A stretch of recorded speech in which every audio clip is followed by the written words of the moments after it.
the number one question people often ask is, what the heck do you mean by you're going magnet fishing? So we've decided to kind of explain what it is and what we use when we go. Oh, for the love of Pete, I have to do everything. These morons forgot to tell you what magnet fishing is. It is taking a neodymium fishing magnet, tying it to the end of the rope or attaching it to the end of a rope, throwing it into the water, bringing it back in, and seeing what metal ferrous objects attach to the magnet. That is magnet fishing. That's right. So a lot of people ask what to start out with. I always recommend this double-sided, and this is a fishing magnet. This is double-sided. It's got two sides, total of 1,200. It's got 600 on each side, so it's good for pulling and dragging. We hook it to a rope. Hold up a bit. And some people like to use a carabiner on the end of their rope so they can attach different magnets. If you have a lot of magnets like I do, this is the better choice. It's not my preferred. I only have 2 magnets, so I like to tie off my rope directly to the magnet because I think, personally, I feel it gives a better angle of pull. Heather likes to use the carabiner method so she can switch out her magnets and her different gadgets more often, but either or works.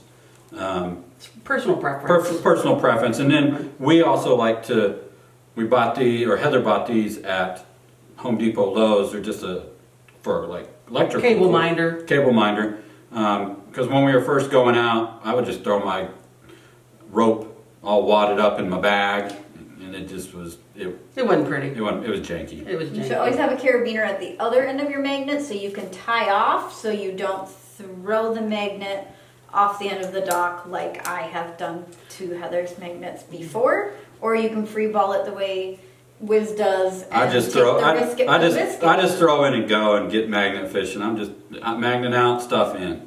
Tie off. Don't be a Wiz. No, don't, just go, just fish. But I think this is, like, to me, this was a game changer in my equipment because it helped I started keeping things a little more neat and organized.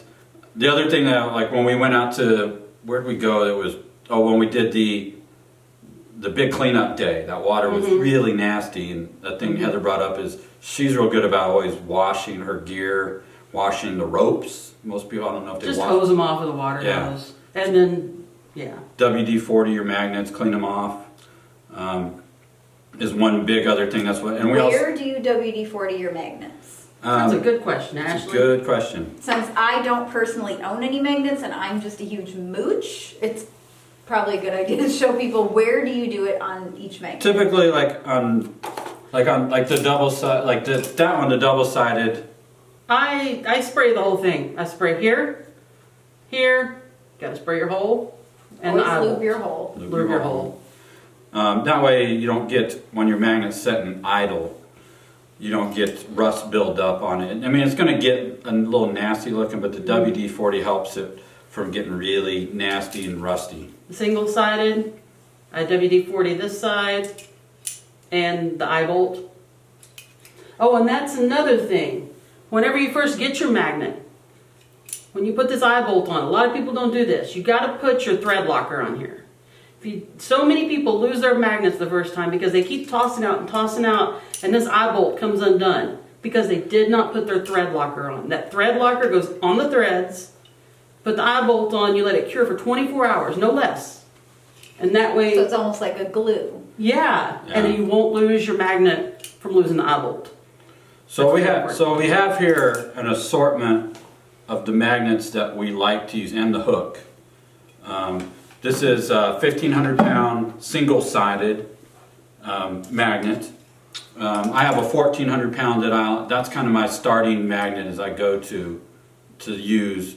Single-sided, a lot of people say it's good for kind of bobbing at docks or lakes or things like that. I typically toss this one. This is my little Turbo Junior. That's Turbo Junior. The infamous Turbo Junior. Ashley tosses that one a lot. And look, I catch stuff in your living room. Yeah.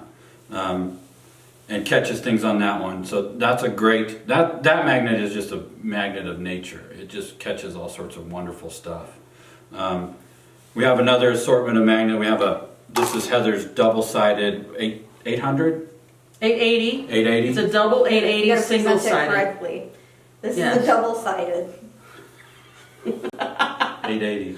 That one has brought up some road humps because it has more surface to grab onto those items. And then, as we call it, this is a hook, or we call it the Kraken. Typically, we use this when you're having trouble pulling up something with a magnet or something big, and you need to get some pulling strength on it. We use this pretty much extensively when we were doing the cleanup, pulling up the carts, the bicycles. It's also good for pulling up chairs. Yeah. Chairs usually you can't get a good bite with either the big ones. They slide. They slide on the chair legs. So once you bring it up to the top, use the hook to go in and grab it and bring it the rest of the way up. And when you want the opposite effect and you want to remove a magnet, you also need some tools. Right. So if you get stuck or something of the nature, we carry a rubber hammer so we can kind of beat on things. This is just a wood shim that you can get in there and kind of pry. Like off of a dock, if you get your magnet stuck to metal of a dock, if you can get a shim in there with a hammer or a rubber mallet, you can usually pry it off the dock. And then we also carry a non-magnetic type of a scraper tool to use to get some of the junk off the magnet, kind of keep the surface clean so you can get a good bite when you go back fishing back in the water. We also carry 5-gallon buckets. So that sneak attack. So that we can, as you're pulling your fines and your knives, your bottle caps, things like that, you can put them in the bucket. So you're not just laying around the dock randomly. And then, part of magnet fishing is we're trying to clean up the waters too a little bit. Which, if you bring up some fishing line, cleaning up those waters, always have a knife or some scissors with you. Usually you find some in the water, but that way you can cut those fishing line so you can get it out, because sometimes it's all tangled up on your magnet or whatever you're pulling in. The ropes we use are about 8 millimeter to 10 millimeters thick. That's the thickness that we like. They don't have give in them.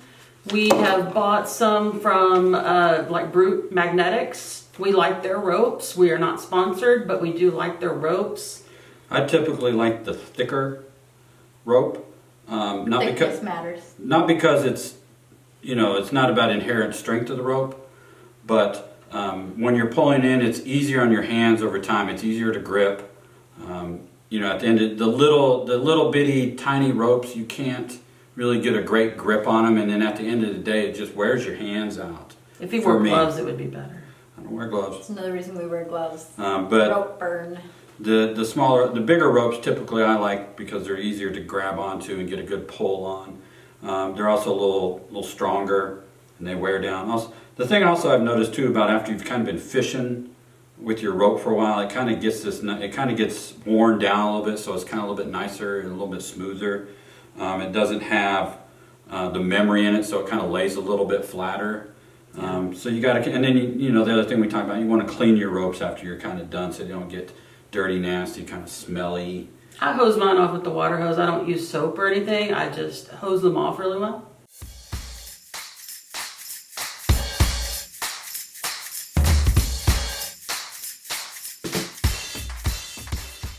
One important thing we want to bring up about magnet fishing is safety 9/3, or just we want safety in general. Some of the things that we bring along for safety purposes.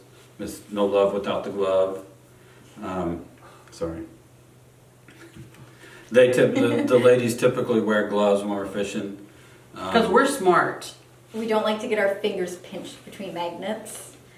So another thing to think about, these are super powerful magnets. You want to be careful when you get them close together. You don't want to do that because they will, together, you can hurt a finger or hurt something else. There have been people that have had to go to the hospital to get stitches because two magnets came together and it pinched off skin and they had to go get stitches. So keep your magnets apart. And then definitely some other things to think about is we are pulling up rusty pieces of metal. You want to be careful with that. You know, be wary of what you're pulling up. Be conscious of that so you don't get cuts and things like that. You know, the possibility of getting tetanus is high. So make sure, you know, a simple thing, you're up to date on your tetanus shot. You know, and other little simple things is when it's super hot out, you need to be drinking plenty of water. We usually take water breaks. In the shade. Yeah. We schedule them on the hour, every hour. Yeah. Water break. Use our watch, use our phone, set an alarm. You have to when it's hot. And then, you know, some proper cover gear, hats, shirts, things like that, so we're not getting overexposure or sunscreen, neon. Sunscreen. Hence the name Neon. Hence my name Neon. I've used the name Neon since the mid-90s. I used it on a message board. That's something that Mr. Neon calls me because I am very fair, so neon white. And Raven, because my hair used to be a lot darker than it is now, so Neon Raven. That's why the channel name. But use your sunscreen, even if you're not neon white, use your sunscreen. Because sometimes we forget, and now we have shorts, tan lines for the rest of the winter. Yeah. Yes, we do. First aid kit. I bring a change of clothes since I go swimming pretty often. Keep water shoes in my trunk. Water shoes. Towel. Yeah. Baby wipes to clean that rust from under your nails before we get a burger. Or if you have to go to a porta potty and they don't have any toilet paper and you're a girl, those wet wipes have come in very handy for that. The other little thing that Ashley got us as gifts, which I thought was the best, was a nail brush. Which sounds kind of crazy. We're out there all day. We're playing in, you know, the water, dirt. You come home. I mean, you're kind of covered in it. You need to scrub up. A nail brush does wonders of getting your hands clean. It gets through the gloves. Yeah. It does. It does. Pretty sure we're permanently dirty, but we were kind of born that way. So. Yeah. Yeah, mentally especially. Mentally and specially.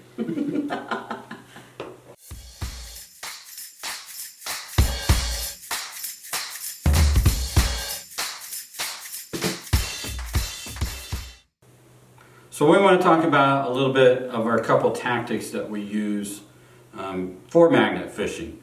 You would think it would just be as easy as throwing in a magnet, pulling up some stuff, ooh la la, wonderful. But we actually, or Heather does, puts actually a lot of effort into the preparation, the days before we actually go out. She does Recon. With Mr. Neon. Mr. Neon. We have several videos. We have several videos on that. But she actually, you know, will get on like Google Earth and look at places around town that we see a little spot of blue water on the map, and we'll check it out. Sometimes we'll do a drive-by. And a throw-by. Throw-by. Throw by. I like that. So we're typically, you know, what we're kind of looking for is areas where there, you know, it's going to have a significant amount of people traffic, docks, you know, rivers, bridges, things like that. And why we're kind of looking for, you know, people traffic, as I call it, is that's where people are going to congregate. They're going to hang out, they're going to fish, they're going to drink, They're going to drop stuff. And we're going to find stuff. Yes. So we're kind of looking for those areas. Not just any piece of water is going to yield a great magnet fishing find. So Heather definitely puts a lot of The effort. royal we. Yeah, my captain, puts a lot of effort into looking and researching places that we go, and we kind of talk about it as a group of where do we want to go this week, and where do we want to hit upon. But for the most part, we just say whatever Heather thinks. Yeah, and then when we get out there, we kind of get a little bit of game plan of what we're going to hit, what we're kind of looking for that day. We kind of check out the dock to see what the structure of the dock is. Is it mostly wooden? Is it wood and some metal? We're looking around for rocks and trees and other objects that we might get a magnet stuck on, because we don't want to do that. We don't want to get a magnet stuck, because then that just means you have to retrieve it, and that makes for a very unfun day. And there's other techniques that we use to retrieve them. But some of the techniques that we used when we're actually magnet fishing there's a couple, I would say there's probably three main ones. One is what I call just chuck it out. You just put the magnet on the end, you just chuck it out there, and you slowly pull it back. And after you've been doing it a while, you will kind of develop this feel that You can tell if it's a rock or a board or... If it's just the weight of your magnet or if there's some heavy shit on there. Right. And you'll get that feel. You can also, because sound waves travel underwater better, you can hear when you get something, you can hear that tink. That little sound of when you grab something, you'll get that excitement of like, I got something. And you can kind of feel it. And also too, like when you get on something, sometimes it gets stuck in the mud. A lot of lakes and rivers and stuff in Texas, they're very muddy bottom. So we're pulling a lot of stuff out of the muck. And you can kind of feel as you're pulling, we'll see what we see bubbles. Yeah. You see bubbles, and we'll talk about that on video a lot. And that's how you can tell when you grab something of fairly substantial size, you start seeing these bubbles come up, and you can feel it as you're pulling it in. You're pulling it out of the mud, out of the muck, and that's causing those bubbles. Yeah. The other technique is, just kind of dropping it off the end of the dock and kind of bobbing around a little bit, doing that. And then our favorite technique of all time, Sneak attack! is we really found, early on that the good stuff, people are going straight out. They're just kind of going out to the sides of the dock or the river. We like to get in kind of the underneath, the hidden parts. If the dock will allow for that. Because you don't want to get your magnet caught. If there's only that much clearance, I'm not going in. I'll go in. But that's where we've always found the really great stuff is getting back underneath those docks or up underneath those areas where they're kind of hard to get. You have to swing your magnet in there and kind of get it. It's very risky, very dangerous, but it comes with a really great reward. That's where you're going to get the stuff like the guns. The 19 knives. The 19 knives. Those are the areas people are not thinking about. They're just going straight out off the ends of the docks and things like that, and not fishing back towards the shore or underneath the docks or anything else like And that. that's kind of where people drop stuff is by the dock. Yeah. It That ends up current. getting pushed under that dock, we're going to pull it back out. Yeah. Mm-hmm.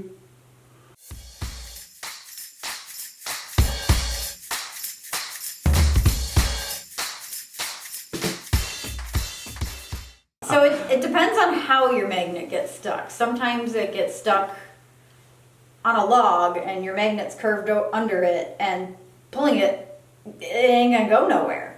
So sometimes you need to come at it from a different angle and drag it around whatever it is.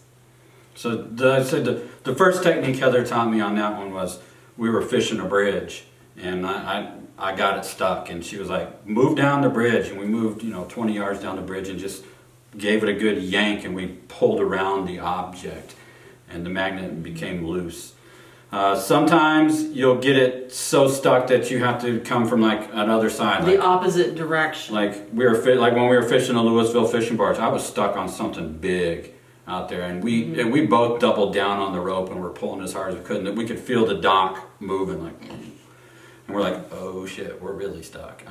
So we, I had the rope, all the 100 foot of rope we had. Oh, Careful. that's the sound it makes when it attaches to something. And that's why you need to be careful. That'll take a finger off. That would. And you always carry extra rope. Yeah, so like at the Louisville fishing barge example, we took another big magnet. I chunked it towards rope and chunked it towards the shore. We attached the two pieces of rope together and went way over on the shore, and we pulled it, a couple 100 feet back the opposite way from the shore and got it loose that way. Mm-hmm. I think the greatest one we pulled off is when we went back underneath the dock, pulled the rope up with the magnet, came Used back. one magnet to hook the other magnet. That's when you got the hook stuck. I got the hook stuck. I had it stuck out in front of me, and it was on a tree. You got it stuck twice that time. One was under the dock when you did the little trick, and the other time, and the same day, you got it stuck out there in the kayaker. Kayaker. So talk about under the dock first. So the under the dock one was, I had thrown it out in front and it got stuck on something. I'm not sure what it was. I think it was a cast net. Mm-hmm. Typically we really get, a lot of cast nets are like the worst. And so I was pulling it back this way. I was pulling it back, couldn't get it to come loose off the cast net.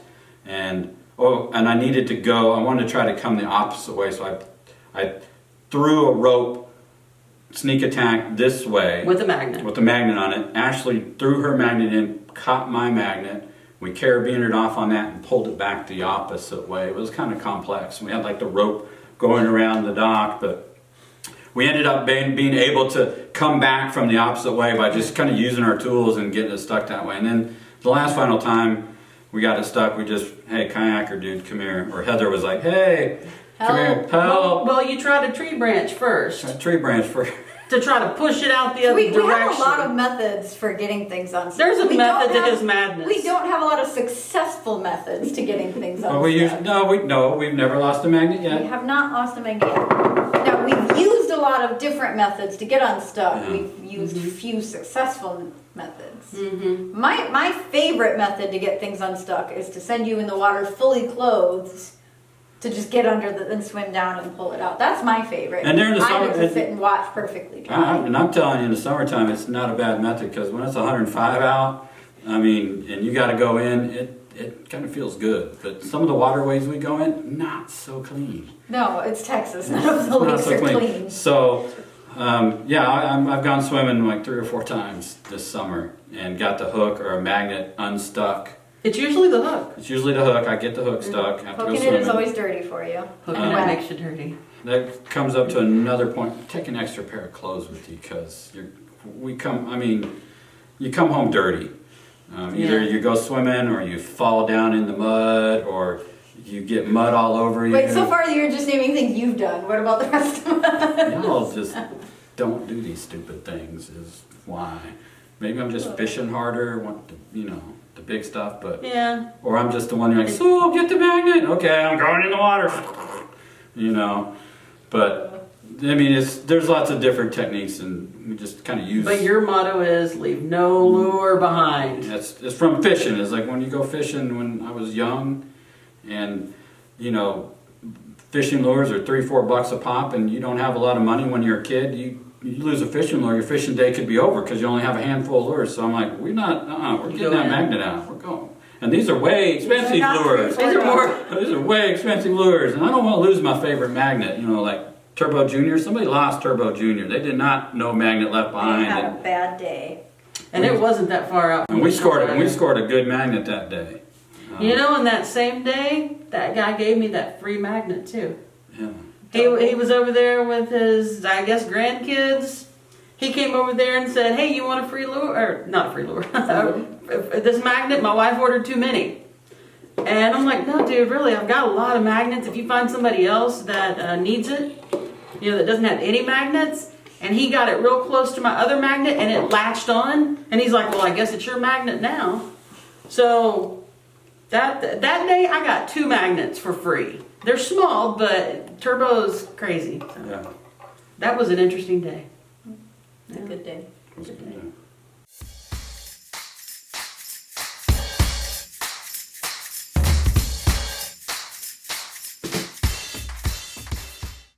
So we fish a lot from public lake, the docks, just public fishing areas.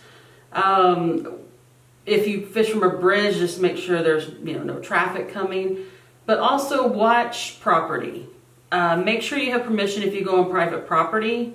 You really want to ask permission first. Even when we went to the Louisville barge, we didn't want to come in and pay the fee and they expect us to be fishing and then we just start magnet fishing.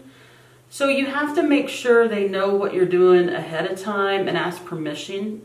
Yeah, Louisville Barge is a good example of doing, once again, Recon. We had really talked about wanting to go out there. It's a very unique location. You had reached out to them on Facebook, said, here's what we're doing, here's what magnet fishing is. Can we come out and fish? And they were really receptive to it, like, oh yeah, no problem. And they didn't even charge us when we went to the barge, but we went ahead and tipped them. That was just like a courtesy thing we did. We felt like that was the right thing to do. And then, I think the other thing to think about is when you're going to these places is, just pay attention to your surroundings. Like, is it okay to fish there? We're also very courteous of other people that are using the docks for things, either real fishermen or people just relaxing, things like that. And then also too, we're out there doing magnet fishing, which is kind of an environmental thing. It's like we're really big about, we want to make sure that we clean up all our stuff, that we take all our trash, take any additional things, try to recycle as much as possible when we can. We just want to be good stewards of the environment, because we really, you really start to learn as you're magnet fishing. You see, like, there's a lot of people that throw a lot of trash in the water. It's really kind of sad.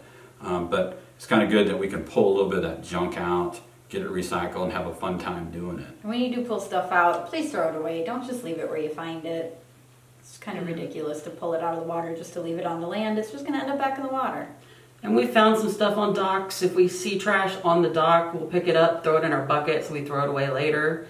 And a lot of people will go on Facebook or other avenues and find local scrappers. We've been lucky to find a few driving by. Yeah. When we did the big cleanup at the bridge on King Bridge, we had 2 scrappers come by, and one of them was coming back with a trailer to grab everything. So if you do have a lot that you can't haul off, try to find a local scrapper that can take it for you.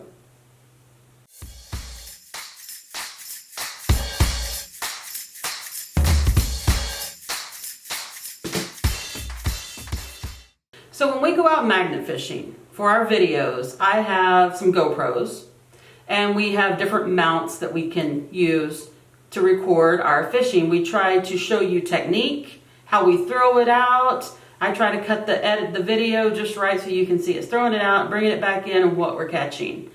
I use Final Cut to edit, and we've added some more cameras recently, so it's really challenging me. I've never done video editing before until this year, so it's really a challenge for me to edit, especially with these 2. Definitely, I mean, massive amounts of kudos to Neon on her video editing skills. I mean, I started life out as a still photographer, so if we were documenting, it would be a bunch of still photos, and that's it. And awesome backdrops. And they would probably still be on the camera if they were still photos if I was doing it. So she puts a massive amount of time and effort into doing the videos, editing the videos, because it's fun to start at the beginning and watch how they've evolved, how we've got the sound effects, and now we've got music, and she's done a great job on it. Like I said, if it was to me, we wouldn't have a single video up yet. We'd just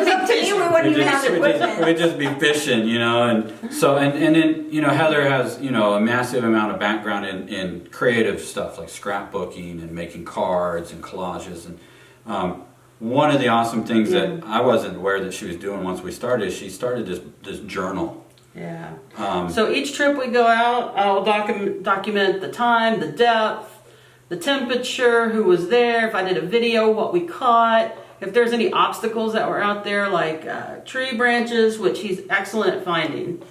And I'll take either snapshots from the video or pictures from Ashley and David both and add them to the book. That way, for these videos that we're doing now at the end of the year, we can look back and see what we caught and see what we did and see what to look out for when we go back to these spots. What was good? What was bad? When we did Recon, what was not a good location? It's also just good too because we've fished so many different places and done the same docks over and over. It's hard. It's almost hard to remember. Like what day was it that we caught that? Those knives or that gun or something like that. And Heather will go back. It was on 6/14 and. Do you remember that? We got those 17 bottle caps. Yeah. And so it's just kind of a good reminder that we've actually documented some stuff. She puts time and temperature and all this stuff in there. So we kind of and what magnets we used. I even write that down. We kind of have seen how our techniques and what we've been doing has evolved over time.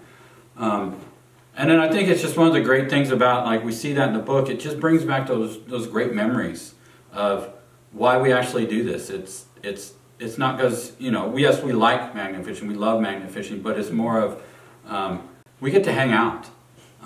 Saturday, it's like you're working hard through the week, and the thing I can think about it when it hits about Thursday morning, it's like, oh shoot, we're going fishing. And I'm texting like, where are we going to go this week? And, what we're going to have for dinner, later. We all know it's Hooters. It's Hooters, Every week it's Hooters, or a burger. Yeah. And I think that's the greatest part about it is the camaraderie, that we get to hang out and we have a ton of fun. It's what we talk about the rest of the week, all the crazy stuff we say, the crazy stuff we find. The Dick and Jesuses. Jesus. All that kind of stuff. That's what really makes it, worth it. To me, and like Ashley, I know Ashley said this, that for her, magnet fishing has been just like the greatest free therapy there is. Yeah.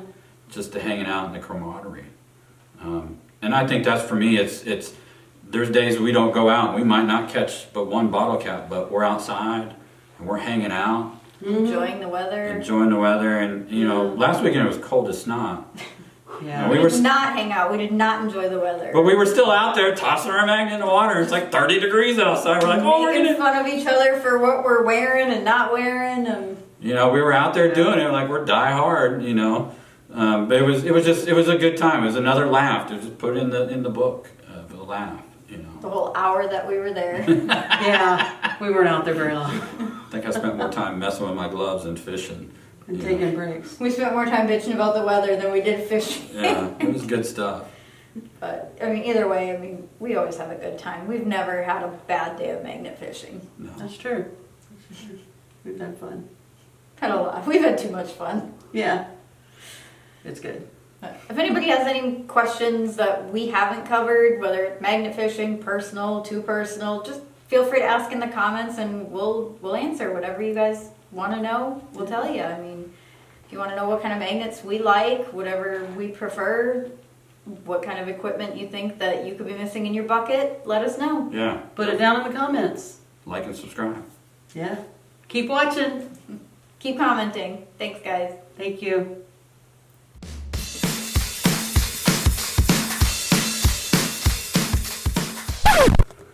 All right, Heather, put your magnet down.